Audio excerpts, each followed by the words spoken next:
Cordiales saludos, apreciados amigos. Les invito a abrir sus Biblias en 2 de Pedro, capítulo 3. La retórica política de nuestros días es sobre algo llamado un nuevo régimen mundial. Una y otra vez los líderes mundiales hablan sobre un nuevo régimen mundial. La verdad del caso es que sí se acerca un nuevo régimen mundial, pero no va a ser implementado por los políticos. De hecho, el versículo 13 de 2 de Pedro capítulo 3 dice: pero nosotros esperamos, según sus promesas, cielos nuevos y tierra nueva. No solo un nuevo régimen mundial, sino que el mismo cielo va a ser nuevo. El nuevo régimen mundial está por venir, pero no como algunos piensan. Porque lo que este mundo llama un nuevo régimen mundial es solo una reestructuración del viejo desorden. Alguien dijo sabiamente: no se puede hacer buenos huevos revueltos con huevos podridos. El nuevo régimen mundial va a ocurrir cuando el Señor Jesucristo regrese con poder y gloria para recibir a los suyos y para juzgar a los que le rechazaron. Recuerde que 2 de Pedro habla del cristianismo auténtico, lo verdadero, no lo falsificado. Y cuando Pedro habla sobre el cristianismo auténtico, él está advirtiendo acerca de los apóstatas. En este tercer capítulo, primero tenemos un argumento contra la segunda venida del Señor Jesucristo por parte de los apóstatas. Y luego tenemos la afirmación y confirmación apostólica de la segunda venida del Señor Jesús.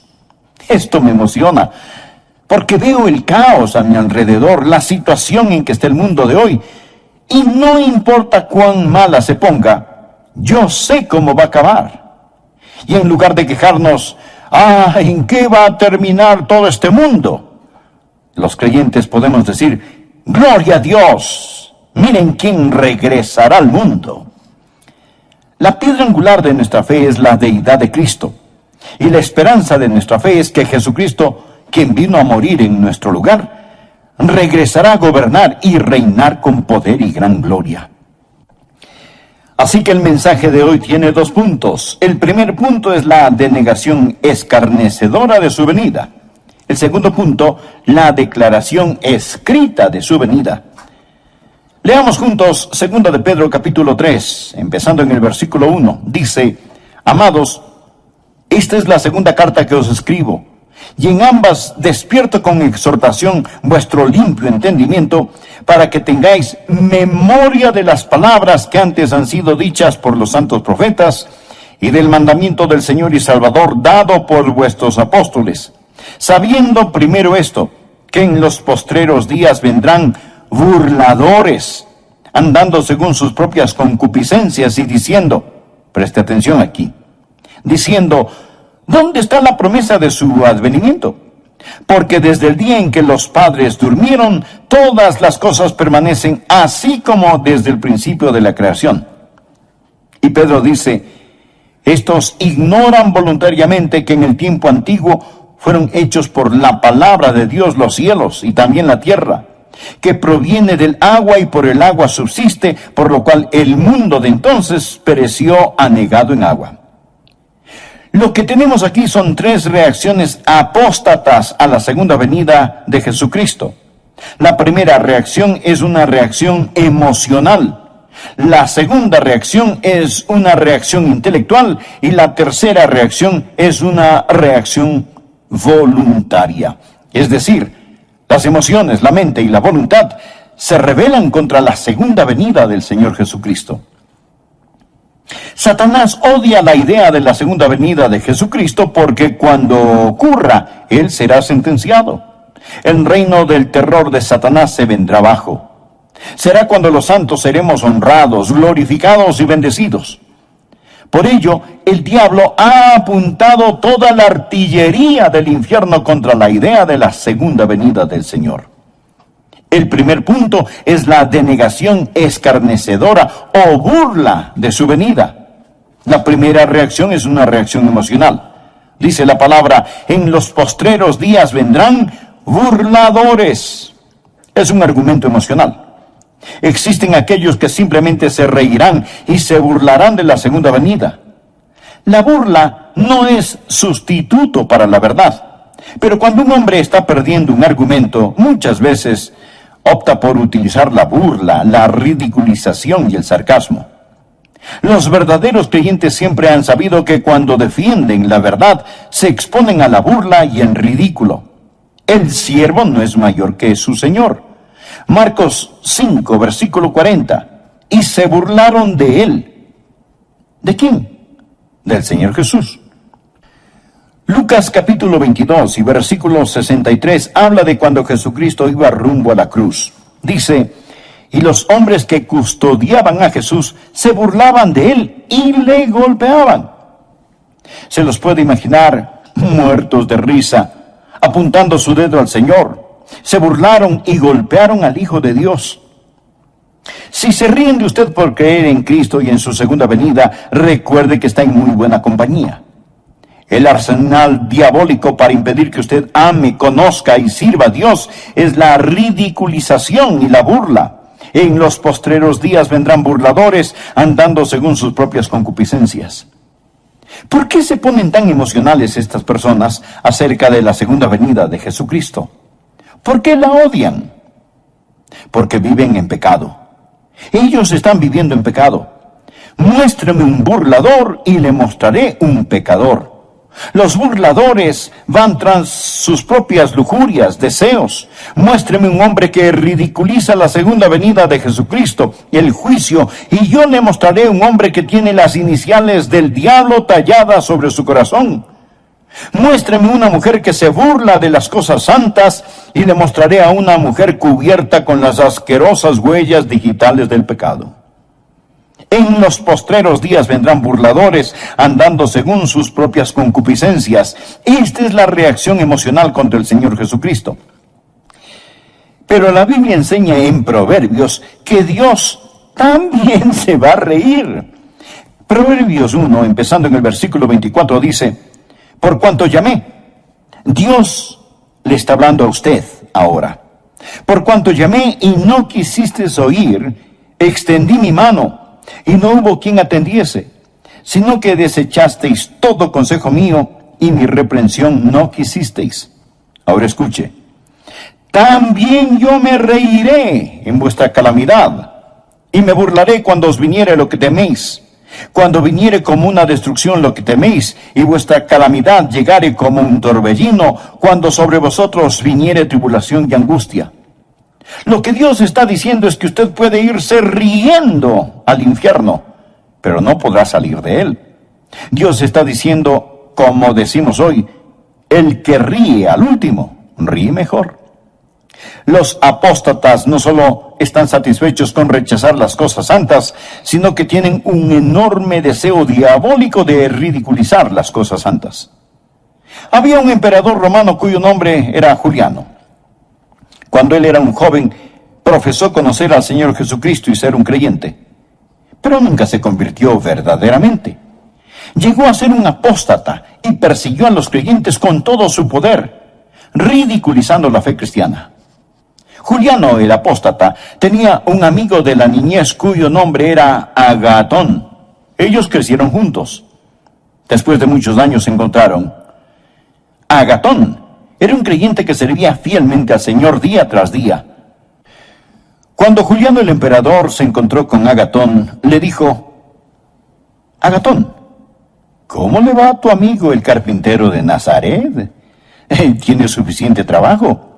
Le están saliendo algunos trabajitos como carpintero. Y Agatón muy serenamente le respondió: oh sí, Juliano, él tiene mucho que hacer. De hecho, él está muy ocupado haciendo un ataúd para tu imperio.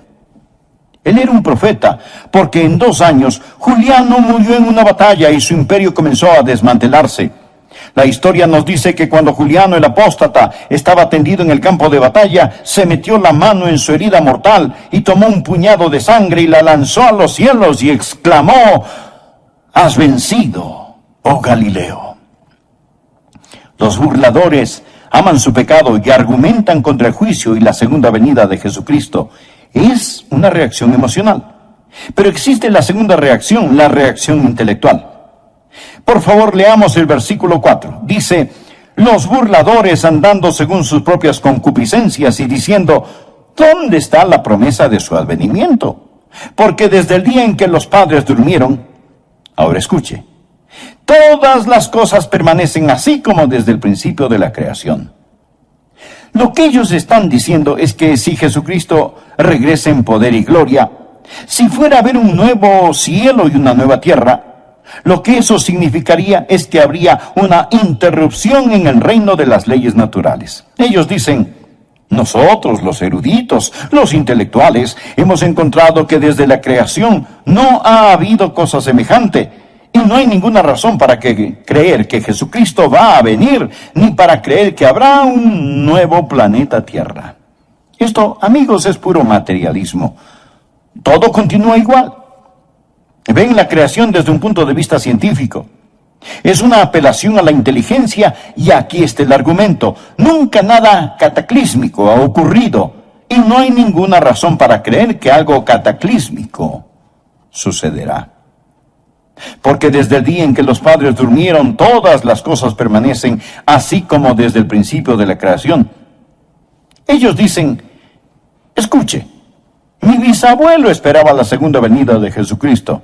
Así que no se preocupen, todo continuará igual, no pasará nada.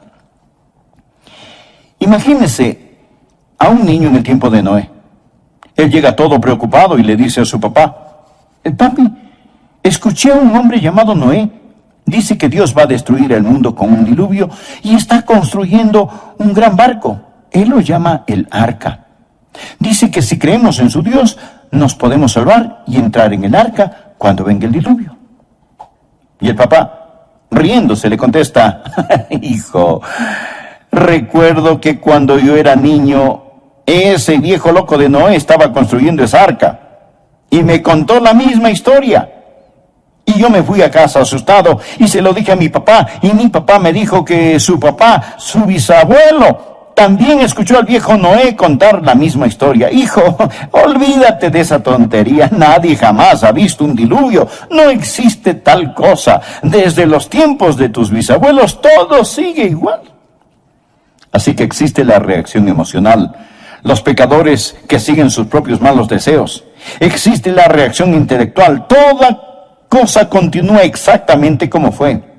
Nunca ha habido un cataclismo, nunca habrá un cataclismo. Existe también la reacción voluntaria. Por favor, note el versículo 5. Estos ignoran voluntariamente. Son voluntariamente ignorantes. Esta gente no quiere saber, ni quiere entender. Porque si admiten la verdad de que Jesucristo va a regresar en juicio, esto significa que tendrán que cambiar su estilo de vida. Piensan que si de algún modo cierran sus mentes y sus corazones a esta verdad, todo estará bien. En eso se parecen a las avestruces. Esconden su cabeza en la arena. Son voluntariamente ignorantes. Ellos no quieren saber. Y no pueden encontrar a Dios por la misma razón que un ladrón no puede encontrar a un policía. Juan capítulo 3, versículo 19 dice, la luz vino al mundo y los hombres amaron más las tinieblas que la luz. ¿Por qué? Porque sus obras eran malas. Mi amigo, el mundo está lleno de ellos. Usted habla con las personas sobre ponerse en paz con Dios, les habla sobre la segunda venida de Jesucristo y lo cortan, lo paran, no quieren oír, no quieren saber. El problema no está en sus mentes, el problema está en sus corazones.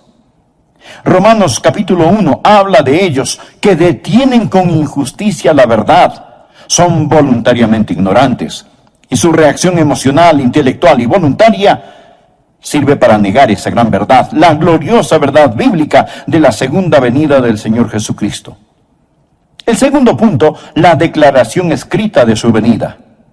Ya escuchamos a los apóstatas con su denegación escarnecedora.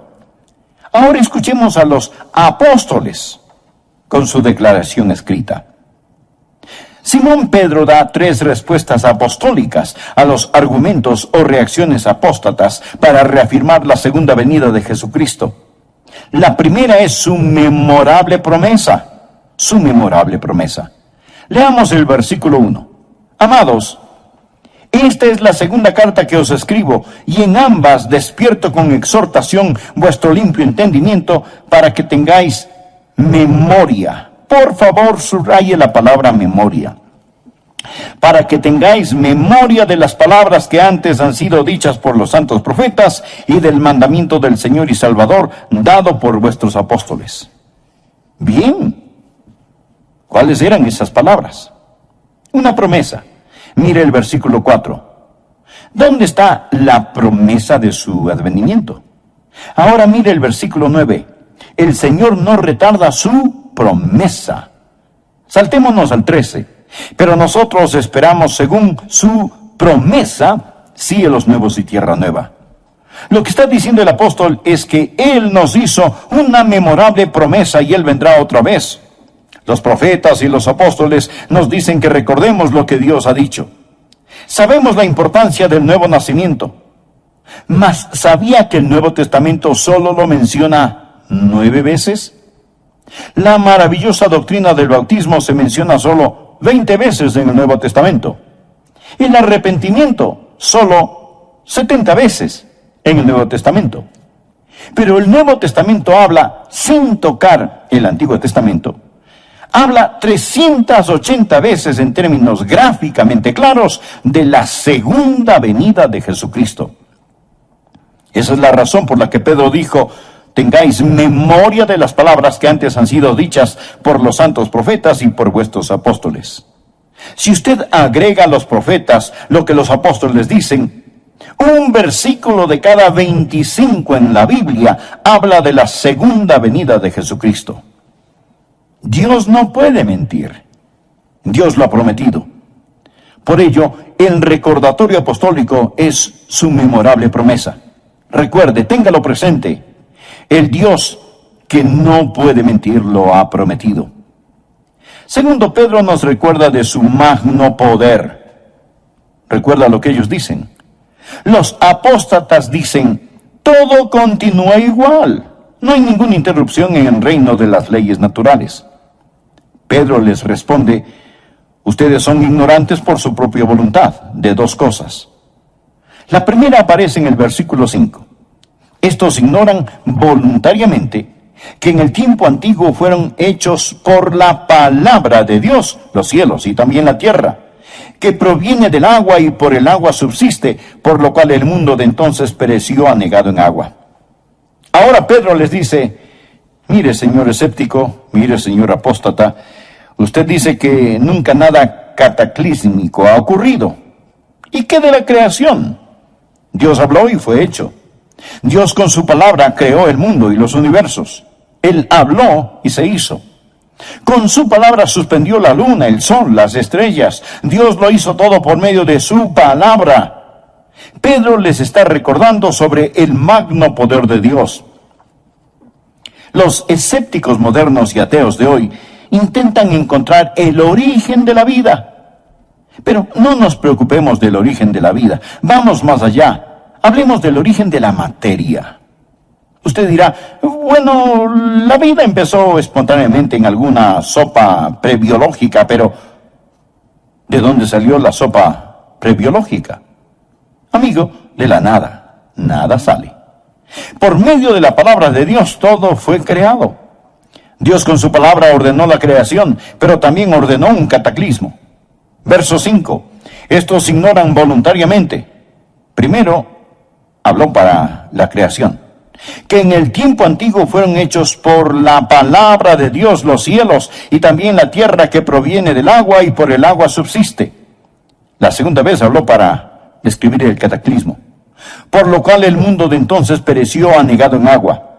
La palabra anegado o inundado es de donde tomamos cataclismo. En el griego suena como cataclismo. Dios con su magno poder hizo la creación y con su magno poder lo sacó del cataclismo. Pedro dice: no digan que Dios no puede cambiar la historia, que todo siempre sigue igual. Enfrenten los hechos. Y si tratan de explicar la creación sin un creador, son voluntariamente ignorantes, simplemente ignorantes. Piénselo. Es completa estupidez pensar que de la nada todo salió. No solo la memorable promesa, sino el magno poder de Dios.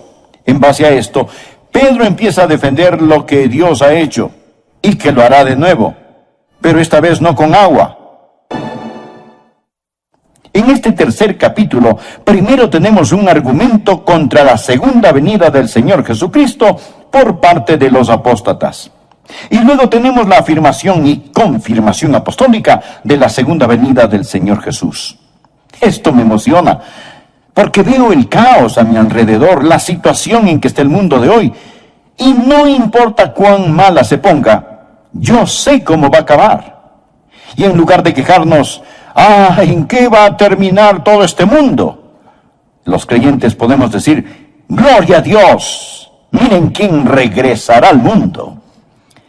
La piedra angular de nuestra fe es la deidad de Cristo, y la esperanza de nuestra fe es que Jesucristo, quien vino a morir en nuestro lugar, regresará a gobernar y reinar con poder y gran gloria. Así que el mensaje de hoy tiene 2 puntos. El primer punto es la denegación escarnecedora de su venida. El segundo punto, la declaración escrita de su venida. Leamos juntos 2 de Pedro capítulo 3, empezando en el versículo 1. Dice, amados, esta es la segunda carta que os escribo, y en ambas despierto con exhortación vuestro limpio entendimiento, para que tengáis memoria de las palabras que antes han sido dichas por los santos profetas, y del mandamiento del Señor y Salvador dado por vuestros apóstoles, sabiendo primero esto, que en los postreros días vendrán burladores, andando según sus propias concupiscencias y diciendo, preste atención aquí, diciendo, ¿dónde está la promesa de su advenimiento? Porque desde el día en que los padres durmieron, todas las cosas permanecen así como desde el principio de la creación. Y Pedro dice, estos ignoran voluntariamente que en el tiempo antiguo fueron hechos por la palabra de Dios los cielos y también la tierra, que proviene del agua y por el agua subsiste, por lo cual el mundo de entonces pereció anegado en agua. Por favor, note el versículo 5. Estos ignoran voluntariamente. Son voluntariamente ignorantes. Esta gente no quiere saber, ni quiere entender, porque si admiten la verdad de que Jesucristo va a regresar en juicio, esto significa que tendrán que cambiar su estilo de vida. Piensan que si de algún modo cierran sus mentes y sus corazones a esta verdad, todo estará bien. En eso se parecen a las avestruces. Esconden su cabeza en la arena. Son voluntariamente ignorantes. Ellos no quieren saber. Y no pueden encontrar a Dios por la misma razón que un ladrón no puede encontrar a un policía. Juan capítulo 3, versículo 19 dice, la luz vino al mundo y los hombres amaron más las tinieblas que la luz. ¿Por qué? Porque sus obras eran malas. Mi amigo, el mundo está lleno de ellos. Usted habla con las personas sobre ponerse en paz con Dios, les habla sobre la segunda venida de Jesucristo y lo cortan, lo paran, no quieren oír, no quieren saber. El problema no está en sus mentes, el problema está en sus corazones. Romanos capítulo 1 habla de ellos que detienen con injusticia la verdad, son voluntariamente ignorantes y su reacción emocional, intelectual y voluntaria sirve para negar esa gran verdad, la gloriosa verdad bíblica de la segunda venida del Señor Jesucristo. El segundo punto, la declaración escrita de su venida. Ya escuchamos a los apóstatas con su denegación escarnecedora. Ahora escuchemos a los apóstoles con su declaración escrita. Simón Pedro da 3 respuestas apostólicas a los argumentos o reacciones apóstatas para reafirmar la segunda venida de Jesucristo. La primera es su memorable promesa. Su memorable promesa. Leamos el versículo 1. Amados, esta es la segunda carta que os escribo, y en ambas despierto con exhortación vuestro limpio entendimiento para que tengáis memoria. Por favor, subraye la palabra memoria. Para que tengáis memoria de las palabras que antes han sido dichas por los santos profetas y del mandamiento del Señor y Salvador dado por vuestros apóstoles. Bien, ¿cuáles eran esas palabras? Una promesa. Mire el versículo 4. ¿Dónde está la promesa de su advenimiento? Ahora mire el versículo 9. El Señor no retarda su promesa. Saltémonos al 13. Pero nosotros esperamos según su promesa cielos nuevos y tierra nueva. Lo que está diciendo el apóstol es que Él nos hizo una memorable promesa y Él vendrá otra vez. Los profetas y los apóstoles nos dicen que recordemos lo que Dios ha dicho. Sabemos la importancia del nuevo nacimiento. Mas, ¿sabía que el Nuevo Testamento solo lo menciona 9 veces? La maravillosa doctrina del bautismo se menciona solo 20 veces en el Nuevo Testamento. El arrepentimiento solo 70 veces en el Nuevo Testamento. Pero el Nuevo Testamento habla, sin tocar el Antiguo Testamento, habla 380 veces en términos gráficamente claros de la segunda venida de Jesucristo. Esa es la razón por la que Pedro dijo: tengáis memoria de las palabras que antes han sido dichas por los santos profetas y por vuestros apóstoles. Si usted agrega a los profetas lo que los apóstoles dicen, un versículo de cada 25 en la Biblia habla de la segunda venida de Jesucristo. Dios no puede mentir. Dios lo ha prometido. Por ello, el recordatorio apostólico es su memorable promesa. Recuerde, téngalo presente. El Dios que no puede mentir lo ha prometido. Segundo, Pedro nos recuerda de su magno poder. Recuerda lo que ellos dicen. Los apóstatas dicen: todo continúa igual. No hay ninguna interrupción en el reino de las leyes naturales. Pedro les responde: ustedes son ignorantes por su propia voluntad de dos cosas. La primera aparece en el versículo 5. Estos ignoran voluntariamente que en el tiempo antiguo fueron hechos por la palabra de Dios los cielos y también la tierra, que proviene del agua y por el agua subsiste, por lo cual el mundo de entonces pereció anegado en agua. Ahora Pedro les dice: mire, señor escéptico, mire, señor apóstata, usted dice que nunca nada cataclísmico ha ocurrido. ¿Y qué de la creación? Dios habló y fue hecho. Dios con su palabra creó el mundo y los universos. Él habló y se hizo.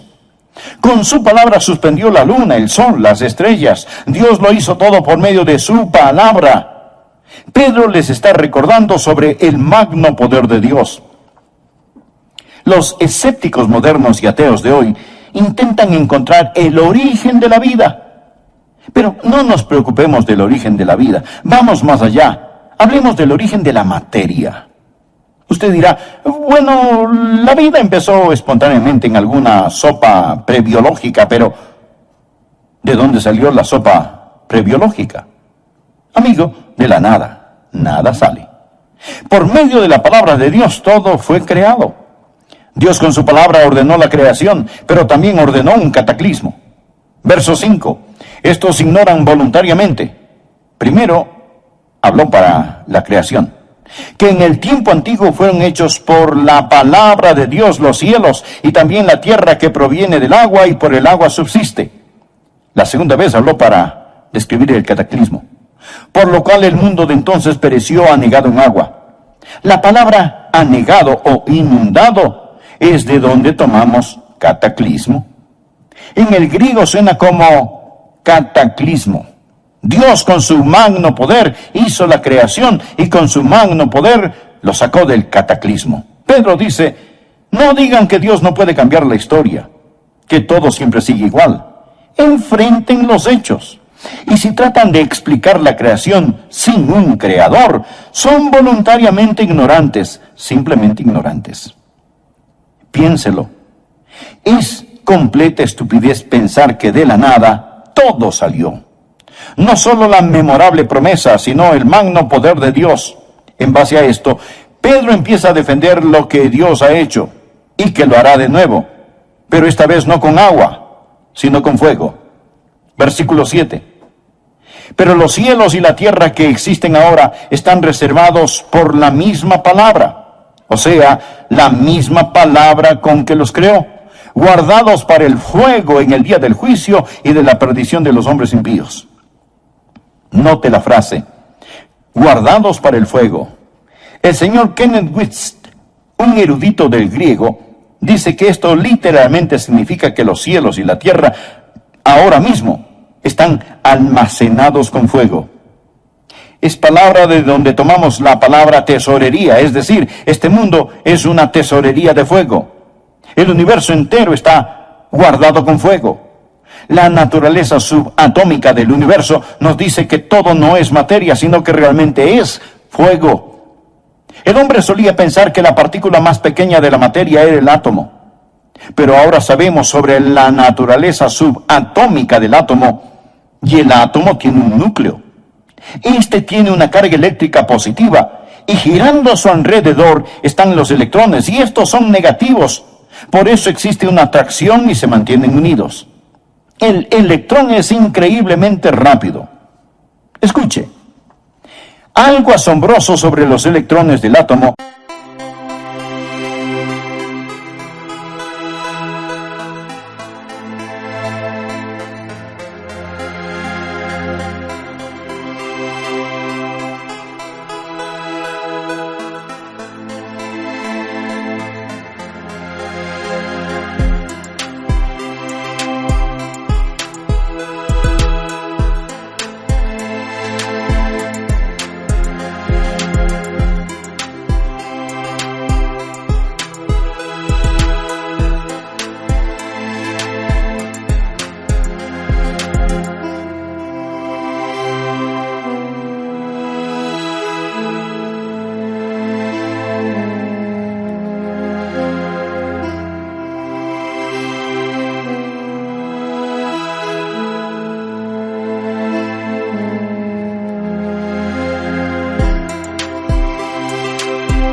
es que giran alrededor del núcleo billones de veces cada millonésima de segundo.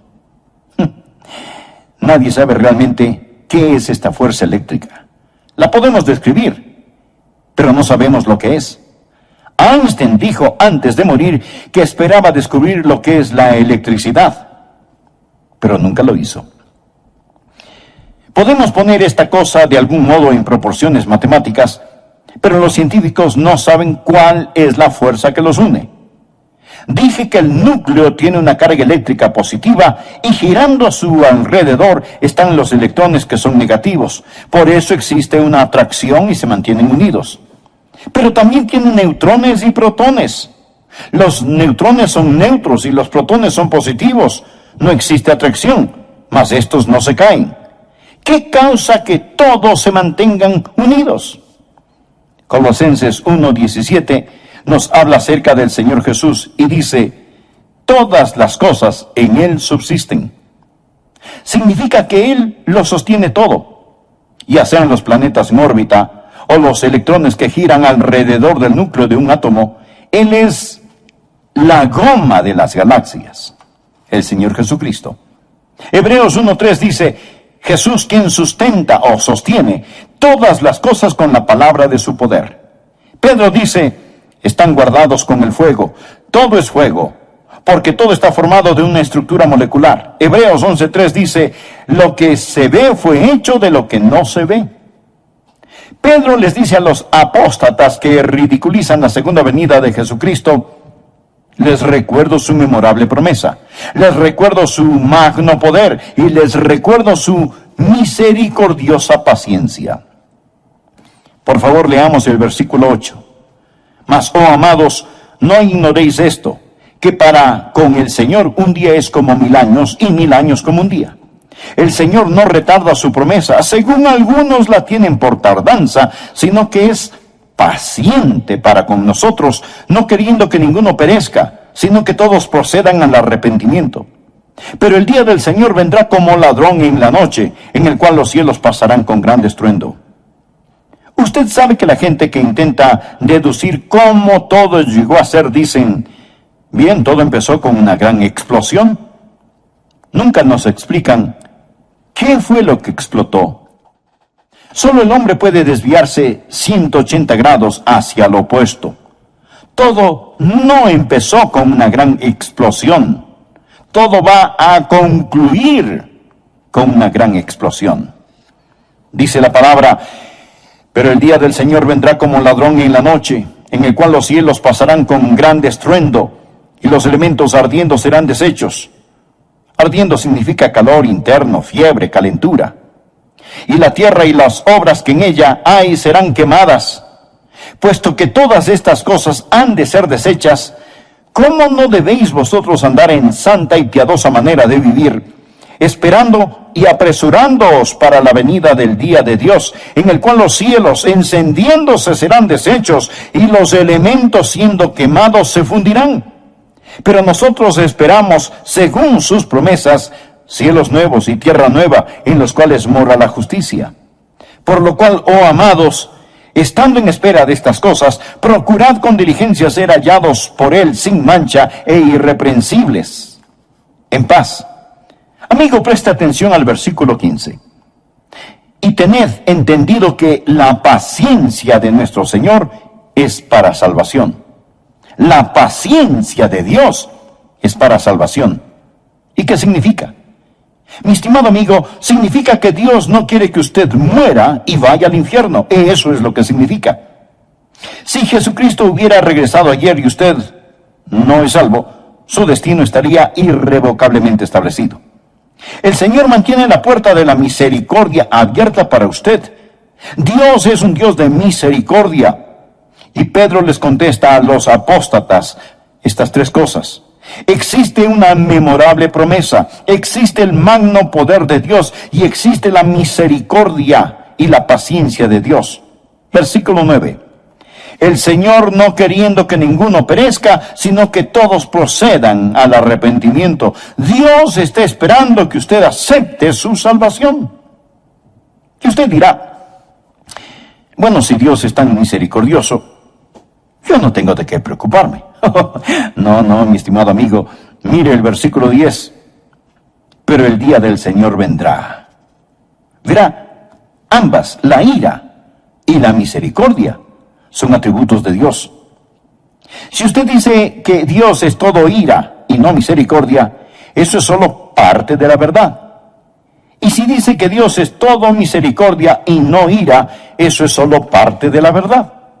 Cuando usted toma solo parte de la verdad y la convierte en toda la verdad, se vuelve una falsedad. Existe la misericordia de Dios y la ira de Dios. Dios no quiere que ninguno perezca, pero la ira, el día del Señor, vendrá. Alguien sabiamente dijo, ahora mismo las tempestuosas aguas de la ira de Dios golpean furiosamente la represa de su misericordia. La misericordia debe dar paso a la ira, porque el día del Señor vendrá.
Yo no sé cuándo la última alma que completará la esposa se convertirá.